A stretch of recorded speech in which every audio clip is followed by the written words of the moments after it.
அனைவரும் ஆப்த நமஸ்காரம். இந்த சுழுமுனை நாடி சுழுமுனைனா என்ன அப்படின்னா, சுழுமுனை நாடியை திறந்தவர்கள் மட்டும்தான் மரணமில்லா பெருநிலை அடைய முடியும். வேறு யாராலும் அடைய முடியாதுங்க, நிச்சயமாக முடியாது. அப்படின்னா என்ன, சுழுமுனை நாடினா என்ன அப்படின்னா நல்லா கவனிச்சுங்க. இது வரலும் பயிற்சி பெற்றவர்களும் பயிற்சி செஞ்சுட்டு இருக்கவர்களும் பயிற்சி பெறலான்னு நல்லா கவனிச்சுங்க. தாயின்னு வைத்து கர்ப்பப்பையில் ஒரு குழந்தை இருக்கிறவர்களும் தொப்புள் கொடியிலிருந்து தலை உச்சி வரலும் உள் சுவாசம் தானாக ஓடிச்சு. குழந்தை மூச்சு இயக்கவில்லை, மூச்சு விடல, தானாக ஓடிச்சு, உச்சி துடிச்சிட்டு இருந்தது. அந்த மூச்சு நீளம் 16 அங்குலம். அந்த அந்த ஓடு தொப்புள் கொடியிலேருந்து தலை ஊச்சி உள்ள நாடிக்கு தான் சுழுமுனை நாடின்னு பேருங்க. அந்த நாடி தான் குழந்தை பிறந்து வெளியே தொப்புள் எடுத்து முடிச்சு போட்டாச்சு.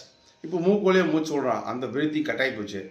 இப்போ வெளியே விடக்கூடிய மூச்சை நிப்பாட்டி உள் தொப்புள்ள தலை உச்சியோல் உள் சுவாசத்தை யார் சதாகால ஓட வைக்கிறாங்களோ அவங்க தான் இனி பிறவாநிலை அடைய முடியும். மரணமில்லா பிறவாநிலையுடைய மரணத்தை வெல்ல முடியும். இந்த நிலை இறைசக்தி மையத்தில் கற்றுத்தரப்படுகிறது. 1 மணி நேரத்தில் 790 463 80 79 சகல சௌபாக்கியம் பெறுக.